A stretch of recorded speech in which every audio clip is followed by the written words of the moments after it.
Hi there, I'm Ken Lammers. This is Commonplace Catholic, and today we're going to talk about a documentary called American Gospel, Christ Alone. So, let's get to it.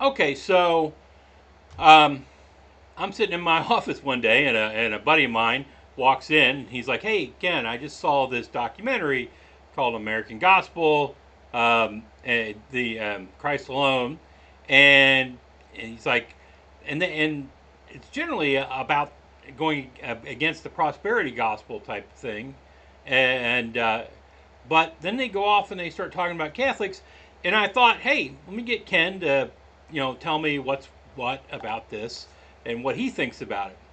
And being the token Catholic, of course, I, in my office, almost my county, I said, okay, sure, fine, I'll look at it, and I did, and let me kind of lay out what it is. It's an interesting thing.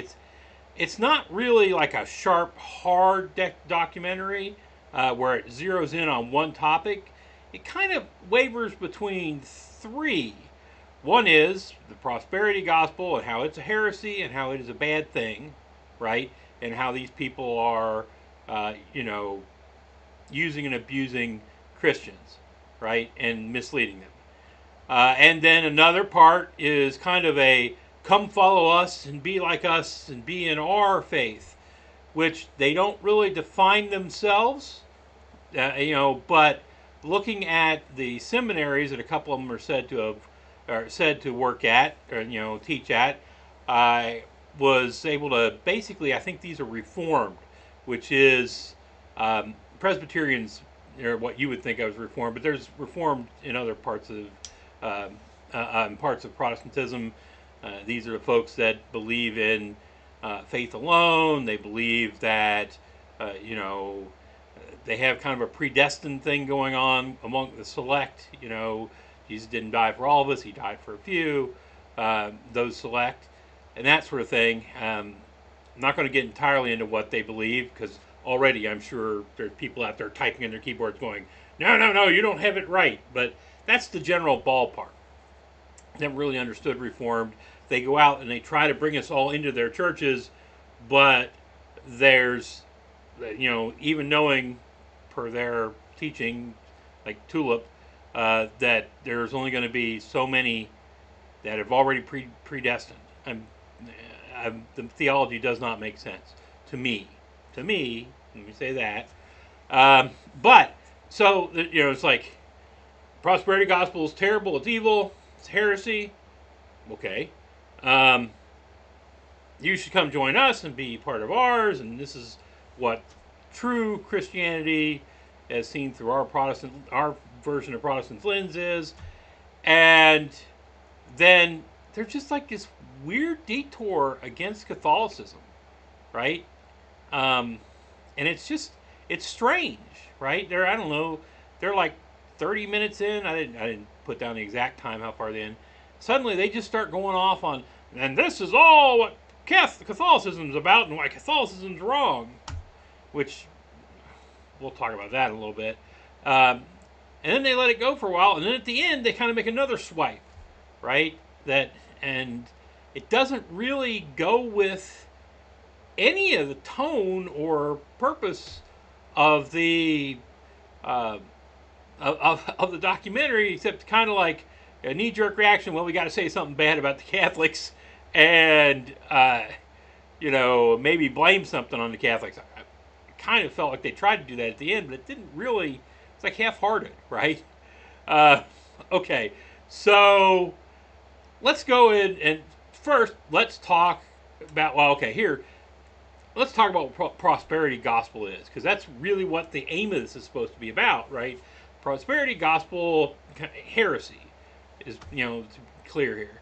And here's a basic breakdown of Christian history, right? The Catholic Church has existed since 33 AD, the Great Commissioning, and all that sort of stuff. First breakaway is in 451.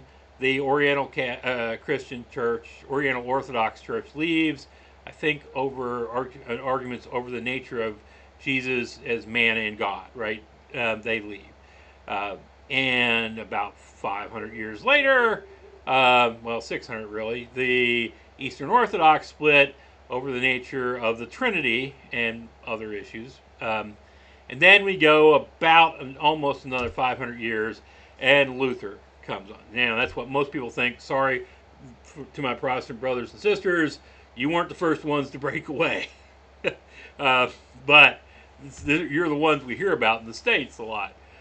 And we hear about Luther. Luther and the Lutherans, 1517 A.D., right? 31 October, if I remember, All Hallows Eve, and so they break away, and then shortly thereafter, there's the Reformed breakaway. This is who I think we're dealing with right now in this documentary. The Reformed breakaway, the first country to adopt Reformed theology was a country that doesn't exist anymore. That would be half in France and half in Spain. So that's, I can't remember the name of it off the top of my head. And then the one we would most know is in 1560, Scotland becomes a Reformed, they adopt a Reformed church, the Presbyterian, under the influence, of course, of Calvin and Knox. And Presbyterianism has at times in the States been a very influential church, right? Okay, then we go further down. We get, the Anglicans broke away because, King wanted to get a divorce, and he also wanted a whole bunch of land and money that belonged to the church, so they break away. And then the Baptists break away from the Anglicans, and that's, about 50 years, well, 80, 70 years, 70, 80 years later, right? The Baptists break away. And then, there's, well, okay, and then talk about believers' baptism. I'm not sure exactly what that is, but that was part of what they all talked about. And then from the Baptists, in the United States at least, you get the non-denominational churches. And I see this as a joke kind of bantered around among Protestant podcasters on YouTube, where they say, yeah, you scratch a non-denominational church and you see a Baptist, probably a Southern Baptist church underneath, right? That's what they are. They just don't announce it and go around yelling it out loud a whole lot. And I'm sure before you hit the keyboards that there are people who will disagree with me on this. But that's where generally the non-denominationals are thought to come from. Then we get the Methodists, 1795. After Wesley died, because Wesley did not want to break away from the church, but the Methodists, whether they will actually admit it or not, break away and form their own denomination. And out of the Methodists, we get the evangelicals / Pentecostals groups, right? And then we get kind of a unique group that has popped up in the United States, and I'm sure elsewhere as well, but the United States, what we're talking about here, and it's kind of derives from non-denominational, from the Pentecostal evangelicals. They just kind of come together, and you get charismatic churches, right? In charismatic churches, generally, you've got that one very important man who is the pastor, whatever his title is, preacher, pastor, whatever, and that doesn't always necessarily end up, but in some cases does end up being the prosperity gospel. And the prosperity gospel is a gospel. It's also called the health and wealth gospel. You give me money, and you will get rich. You give me, the preacher, money, and your cancer will go away. That sort of thing, right? This is, it's a derivative out of Protestant traditions. And now let me say this: you can look at this thing here, and I am sure you can nuance it to death and say, "Ah, oh, he missed this. He didn't put the Anabaptists in. I didn't. I didn't even think about it until after I put the chart together, and all sorts of stuff. And this date's really off because this tract came out then, and that's when you should think about this denomination being formed." Sure, I'm just giving somebody a good thumbnail to look at to figure where we're at. But going back, prosperity gospel is a thing that derives out of Protestantism, a kind of a theological derivative of that. That is not to say, Catholicism has its own flaws, and we have our own weird theologies, revolutionary theology, that sort of stuff that pop up. But this is not one that derives, except second or third hand, out of Catholicism. But that doesn't mean it's not a problem, and that we shouldn't address it as well. It's a heresy. It's out there, and it has a significant following. So they do, at a certain point, go over what the problems with this is, right? And again, health and wealth slash prosperity gospel. You're all great. You're all wonderful. Give me or my church money, and you will get rich beyond your wildest dreams. Give me and my church money, and you will be healed. Well, okay. They attack this as idolatry. And this is a string, a theme you see, and I've seen this. I've seen Catholic priests do the same thing in church, where they talk about idolatry of things, right? And what they talk about here is you're putting the gift above the giver, right? The curing is the thing that you worship, not Jesus, who is supposed to be the one causing the cure. The money is what you worship, not Jesus, who they're telling you, if you give us money, you will, you'll get this from Jesus. You're worshiping the money, not Jesus. I'm not sure. I've heard that sort of thing before. And like I said, I've heard similar things from Catholic priests talking about how the idolatry of things. And I don't think it really applies here, because, at least not in the health section, right? The wealth part, maybe.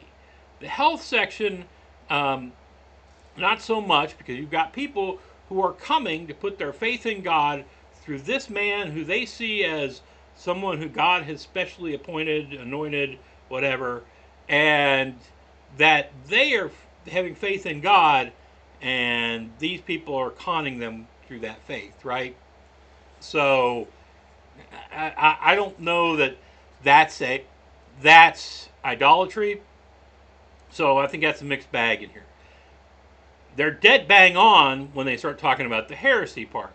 Now, and they've got recordings of these preachers saying this or that in various times, and they play them, and they're talking about the little gods theology here, or I think as they named it. And the little gods theology is, well, okay, you exist in three parts. You've got your body, your spirit, and your soul. And your body, obviously, and your soul are not what make you like Christ. It's your spirit. And apparently, in reading and listening to some of the stuff they played, some of these guys are dead bang on saying, you could do and I could do exactly everything Jesus did, if we had the level of faith, right? And and part of this is, in a little bit more of an obscure way, is that we can bring things into being. So by giving money to the preacher, I can bring more money into existence for me, right? This is part of your spirit in being as strong as Jesus and all that. This is out there, folks. It's really out there, and they do a fairly good job of playing audio tapes of these guys saying some of this, and videotapes, some of them saying some of this stuff. So that's there. It really is there.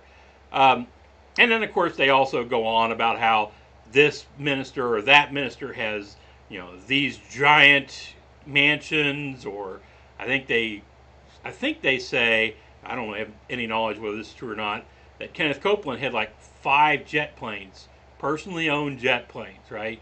Um, and you know, he's a very big prosperity gospel guy, and I don't know if he's got them or not, but they're telling you he does, and that it's all, that these guys are conning you big time. So that's they make a pretty strong case on this. They do some things that kind of muddy their case. They start showing people who are sick. They show some of them who are sick who try to get up to the ones who are supposed to heal them, and they talk about how there's somebody there to screen out the people who are really bad and who would be obvious they weren't healed. They get screened out, and then they show some that are sick and don't seem to have anything to do with any of these prosperity folks. They just show them being sick, and I'm not sure what that's all about, but it seems to muddy the water to me a little bit. Makes it a less sharp case, but it shows. I guess it shows they have faith, but they just don't have this prosperity gospel faith, right? Um, so they make that case, but that's not all of what they're talking about here. They just they kind of meander around a little bit. They do spend a fair amount of time ahead of time going through things like they do these fake interviews with these 2 young guys, right? And somebody standing there with his phone and a microphone and going, you realize that grace is given to you freely by God through the sacrifice of Jesus, right?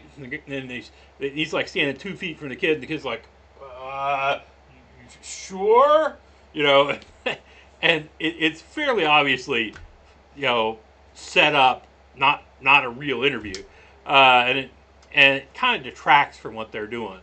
Um, and then all of a sudden, like I said, like maybe 30 minutes in or so, they're ramping up. They have been talking at this point mostly about a little bit about how bad the prosperity gospel is, but a little bit more about how their version of Protestant Christianity is good. And then they hit the Catholics, right? Um, and okay, wait. Well, they showed this second, but I'm going to show it first. This is their way they say that salvation works, right? You're born, you go along until bingo, you hit faith, you are saved, you continue to buoy along with faith all the way to heaven. You're just out of sin, period. They do, and I'm sorry, I don't have the time or ability. I tried with the AI, it didn't work. I don't have the time or ability to make really good, cool, animated charts like they did. But they show a guy, he's up there, he's on the faith line, and he stumbles. And then they show a cross that absorbs all the black from his sin, having stumbled, but he just keeps moving along the faith line. And so once you get there, you are not subject to being held responsible for your sins. I'm not sure, it again. This is an interesting take. They didn't. I don't recall them saying that faith was that a baptism was involved anywhere in this. I think that they just say once you hit faith, boom, you're there, and you move on. You're on your way to heaven, right? You go from being in the sinful area, and boom, you're in the non-sinful area, or you're in the saved area, and you move on to heaven. They may have something like, I remember seeing the term believer's baptism, which is just, I have faith, therefore I'm going to get baptized, which seems to be different than baptism as envisioned, I don't know, through most Christianity, and definitely from the Catholic Church. But they're like, you get there by faith alone, that's it, sola fide. Grace is given by God, because you couldn't possibly yourself carry yourself into heaven.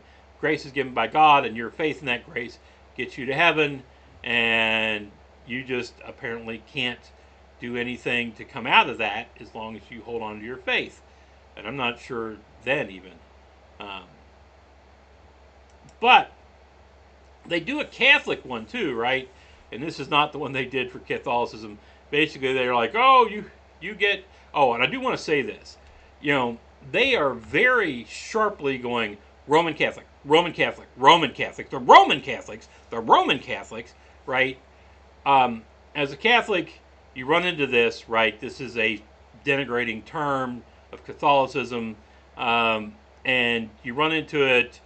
It's not as often said as it used to be, and when I run into it, in people I'm around in every day, I think that's just something they've heard growing up and they'll say it, right?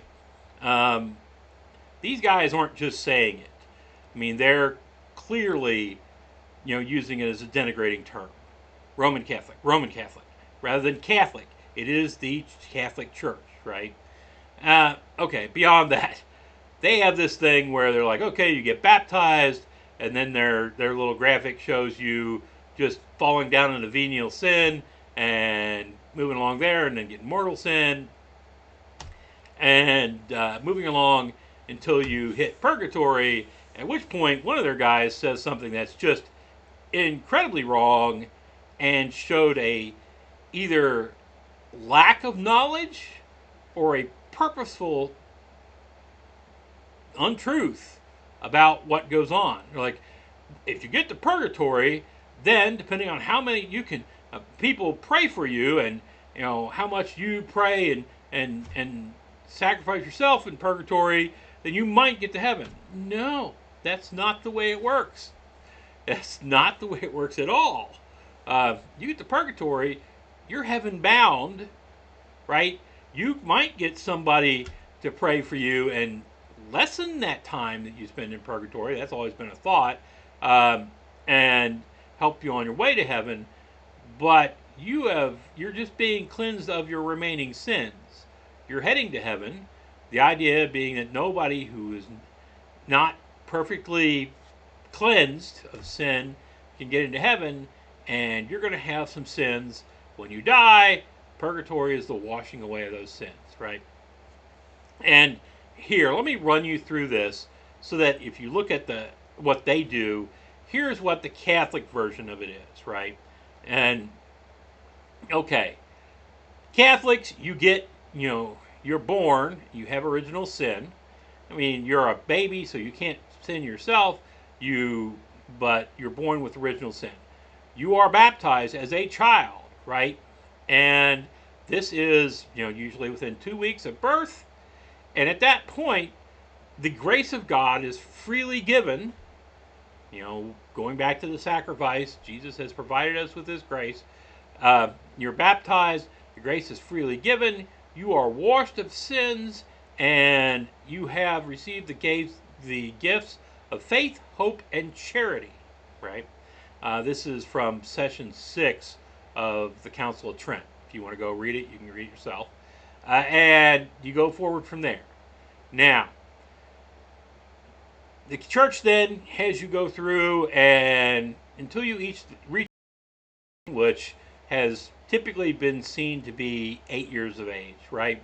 That's about the age of reason. You see that in courthouses too, but at the age of reason in 8, the church goes, okay, you are now capable of understanding and being held responsible. That's when, I think it was the 3rd grade that when this happened with me. You go through your first penance, first confession, however you want to say it. You go through your first penance, which at the age of 8, what are you going to say? I fought with my brother and sister.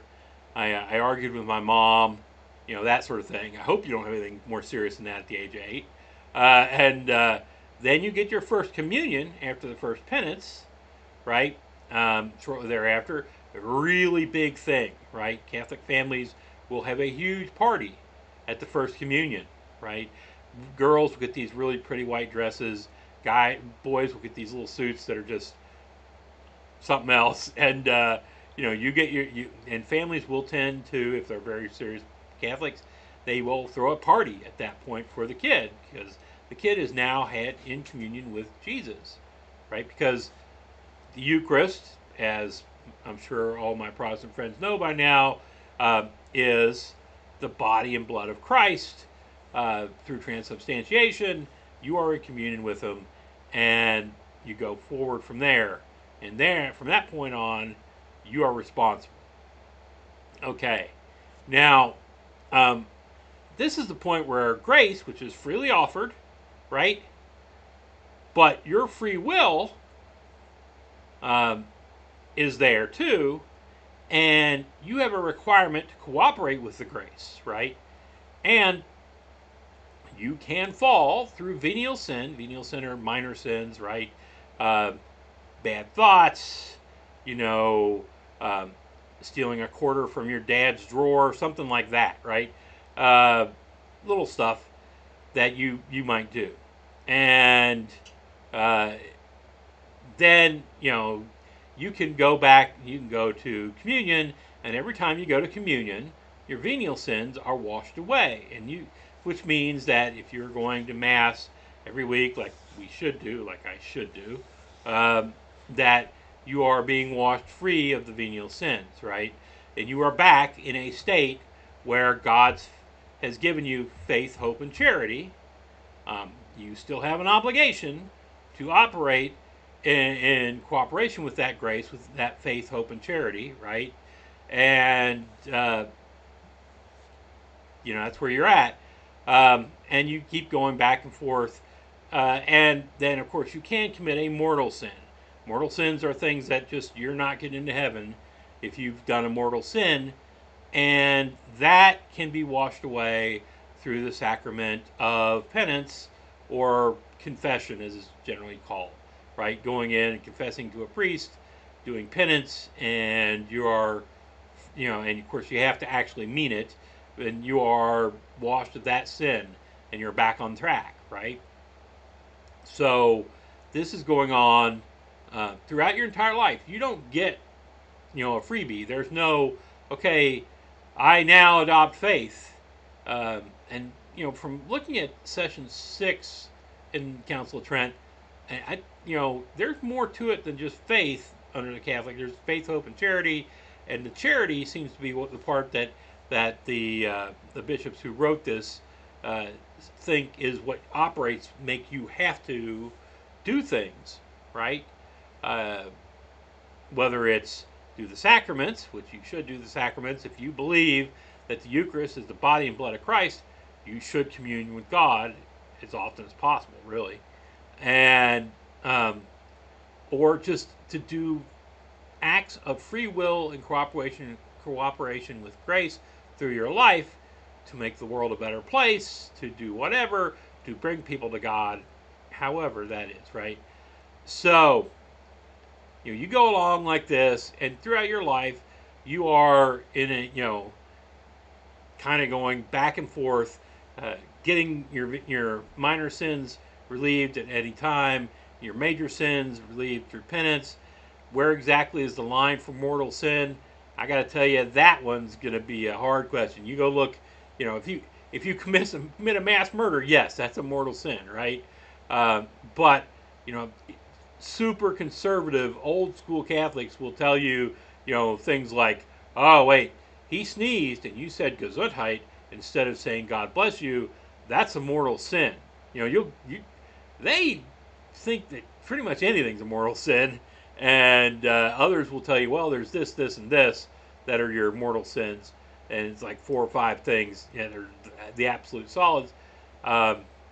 See your priest, or better yet, see some theologian, Catholic theologian. But at the end, you are very unlikely to go straight to heaven.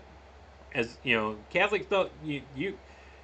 You're going to have committed some venial sin. Venial sin. I don't care if you took communion 10 minutes before you, and you've not committed a mortal sin. You took communion 10 minutes before you die. And you're going to think something wrong, right? This is you go to church, you take communion, you're walking back down the aisle. Ooh, she's cute. Da-dang!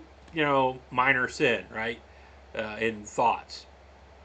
So you're going to do something, and then you die and you go to purgatory. Now, what exactly purgatory is one of those things. I did a video on it. You can go watch, where there's not a people aren't thinking of it as much as they used to in medieval times as a period of a long period of time or whatever. Um, but it is a cleansing of your final sins, right? Uh, the prayers of others can be helpful here, right? God's going to listen. He knows what people are saying. People are asking for to help you. He knows, and asking saints and Mary to help you and all that sort of stuff. That's all great. You're still going to go through purgatory. Maybe it cuts your time down some, right? The blessings of the church triumphant, are the people who are dead, uh, and maybe people even the church marshal, the people who are alive in the church. Um, Asking God to help you could never hurt, right? So eventually, you will have been washed free of your final sins and you'll go into heaven, right? If you make it to purgatory, you're going to heaven. It's just a washing free of your final sins. Uh, so that's the Catholic version of what is. They wouldn't like this either. Let me be clear here. These people wouldn't like this either. I just wanted to kind of clear up what they were talking about, because they either clearly didn't understand what they were talking about or purposely distorted it. So that's where that is. And then they go on and they get the five. I think the five solas is what you were going to hear. They kept talking about the 5 points, and I thought they were going to go to tulip, which is a Calvinist thing, that learning metric out there, right? I may come back for that later thing, but they finally, at a certain point, go, well, Catholicism, known as the religion plus the God plus religion. It's like, what? That was never heard that before. I'm not sure if that guy made up that insult just for this, or if he's like teaching that to people or what. I've never heard that one before. I mean, it's just like you could say that Protestants are the God minus, whatever you want to say. It's just one of those things. This is just kind of a weird statement. It could be thrown around both ways. But then they show these things, the five solas, right? We are only these things. And two of these, they're kind of on right. This is the difference between Catholicism and Protestantism, and the fight that we've had are going on for, over 1,000 or 500 years, right? Now, the first thing they go, I'm going to go start here on the right, top right, faith, and they say we require works with that.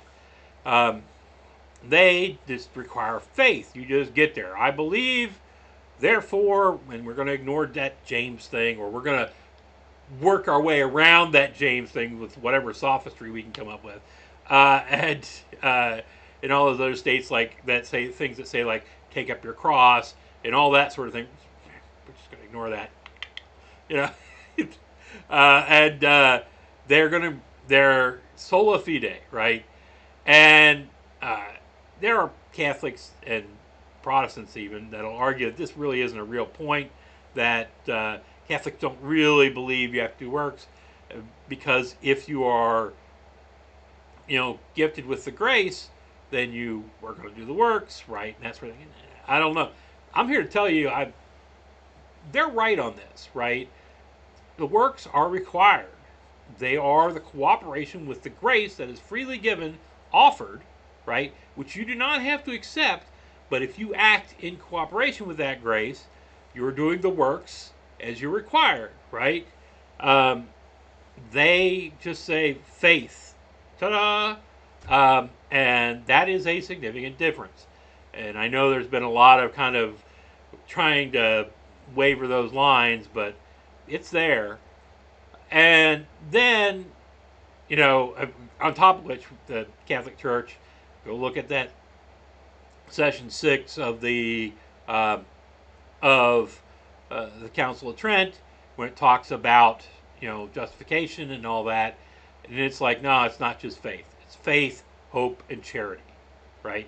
You don't just get away with the faith. You got to. The gifts are faith, hope, and charity. You got to work in accord with those, right?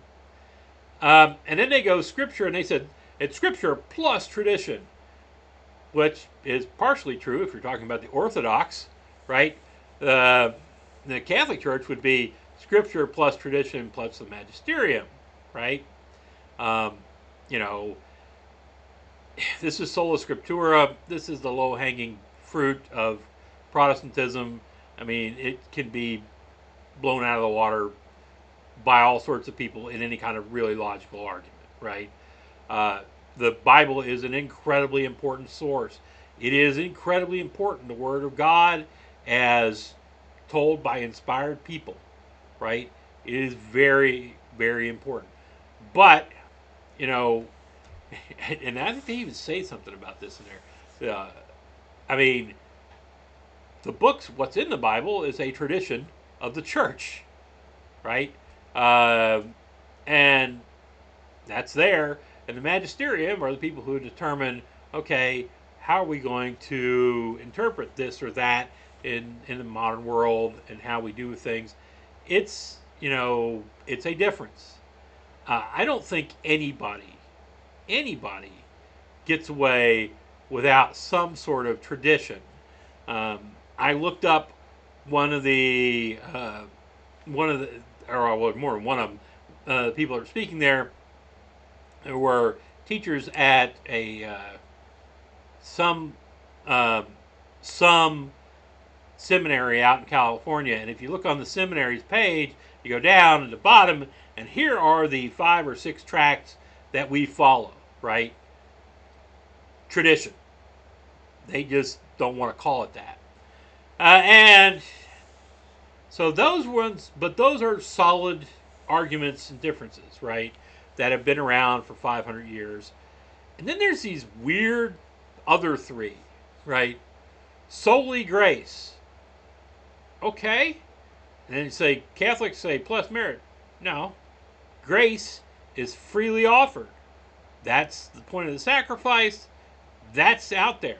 Now, whether you accept it by acting upon it, go back to faith plus works, right?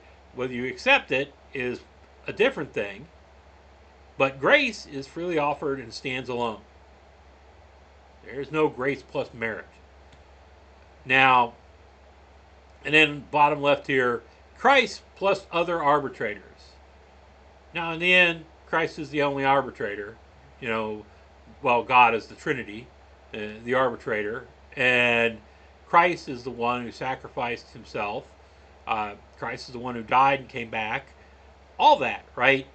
There are other people that are, we consider holy, saints, Mary, the Mother of God, etc., who we can ask to pray for us to Christ, right? But they aren't the ones who did the sacrifice. They aren't God in one of the 3 persons of God, one person in one, right? They're not there. They are members of the Church Triumphant, in heaven, and they can, should they be grace that bestow us with their own help, they can say a prayer to us too. This is no different, really, than, hey, Bob's in the hospital this week, we're all going to say a prayer for him, right? And pretty much every church in the world does that, right? It's just difference of scale, right? So it is not Christ plus other, mediators. Christ is the mediator. And then in the middle, and this is the biggest insult of it all, solely for the glory of God. And then they say, and Mary and the other saints. No, I'm not doing anything for the glory of a saint. Not in my life. done anything to glorify a saint. I, I, I take note. I have said prayers to certain saints. I, I have a ring that's a Saint Michael ring, right? But that's not to glorify him. That is, you know, it's kind of indicative of my job and everything. It's also a indicative of, you know, who I would like to ask to help me to make myself better so that I can go reach God, right?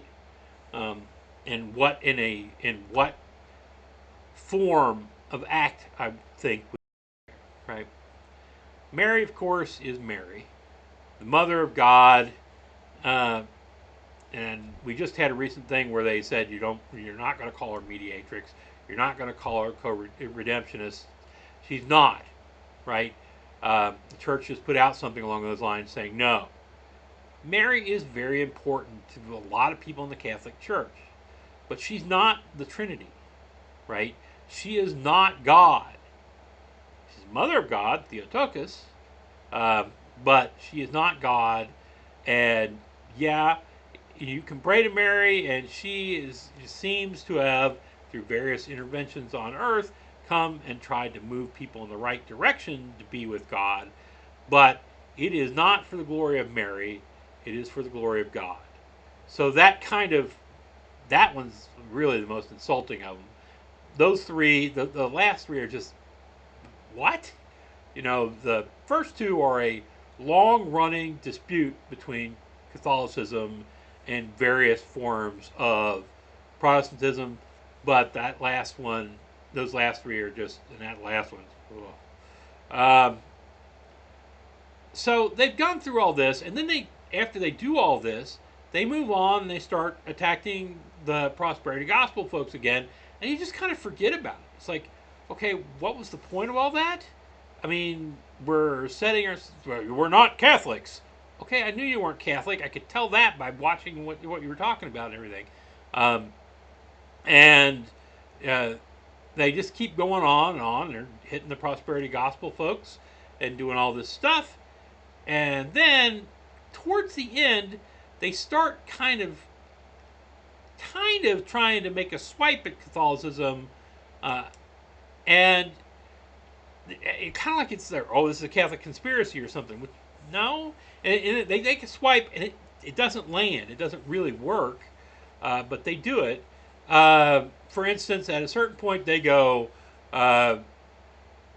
it's a they talking about the prosperity gospel. It's a softer version of salvation by works. What? No, it's not.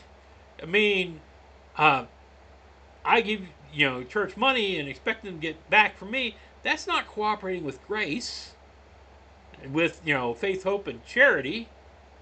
That's greed, pretty much straight up. Or I give you know money and whatever to this preacher in the in the faithful hope that God will heal me from my cancer. Uh, that's not that's not salvation by works. That's prayer and faith and being misled by a con man operating as pretending to operate as a preacher. So that's where that is. I just no, and so that one misses, right? That just misses. And then later on, they go on in a little section about Catholics working, basically about Catholics working with prosperity preachers, uh, and they talk about the first thing is, well, Catholics are going after like the soft targets of the evangelical world. Yeah, okay. I mean, I start looking at that, and I mean it's true. There are a fair amount of evangelicals that convert to Catholicism. This has been a trend over the last, I don't know, 8 to 10 years. Uh, I don't think it's because it's not because our preachers, our priests are, you know, doing a homily about prosperity or anything like that. Not heard one of those yet in 59 years. So that's not going on.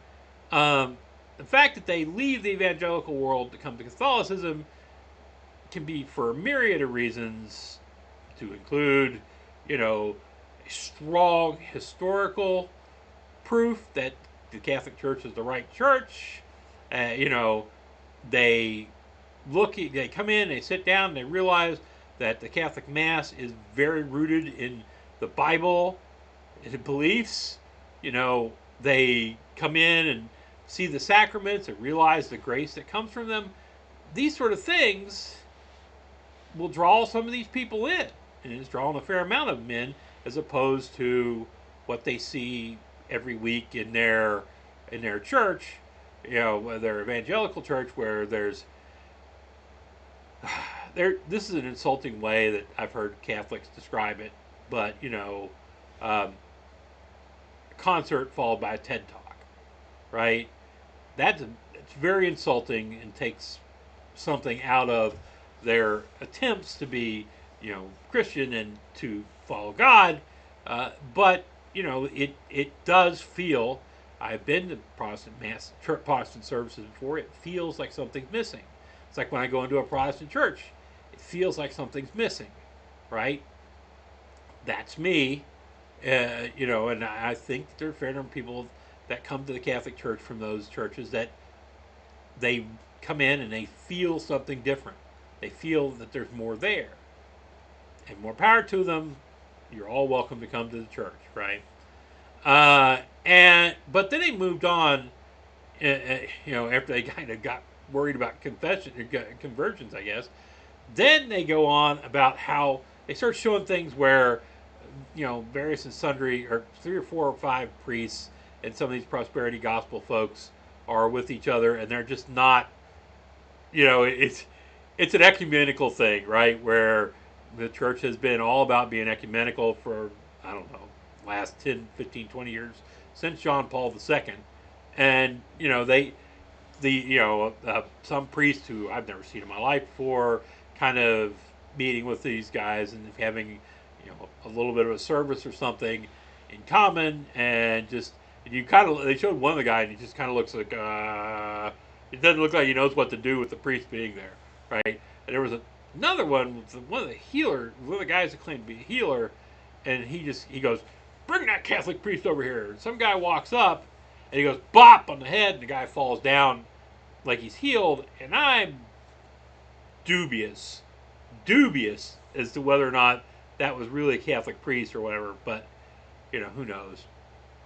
Um, but what they go on there is they go, well, and this, in order to do this, people are suppressing doctrinal truth, suppressing doctrinal truth, you know, for the sake of unification, you know, ecumenicalism.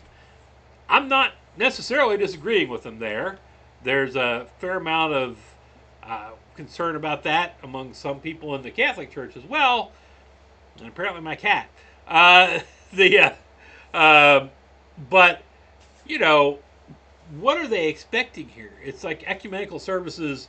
They're not going to be out there going, "You're wrong," and in 1732, da da da da da. It's not going to be that way, and you know, they're prosperity gospel guys.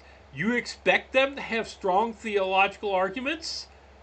I don't. I don't expect any of them to have really any kind of depth of theological argument. So, and it just struck me as, and this is the thought that came across through my head as I'm getting through this, is like, they seem like they would rather have these people, the followers, remain in the heretical, you know, prosperity gospel, health and welfare gospel stuff, rather than go to the Catholic Church. And I looked at that and went, wow, that's just wow. Um, but and then they go on a little bit after this. They're done. They're done. They're done taking another swipe at Catholicism, which I didn't think. And as I said earlier, I don't think it landed. I really don't think it landed. Um, and it felt like it was like, you know, almost like one of those things where they had somebody there who said, we got to do something about Catholicism. We got to talk about the Catholics, you know, and just and they put it in. They didn't know how to do it, and it didn't really fit in anything, but they put it in right to make somebody happy, and it really didn't land. They would have done better to leave all that out and just hit the prosperity gospel, folks. But they didn't ask me before they filmed this. Heck, I didn't even know it existed. Uh, but before a buddy of mine told me, look at this thing.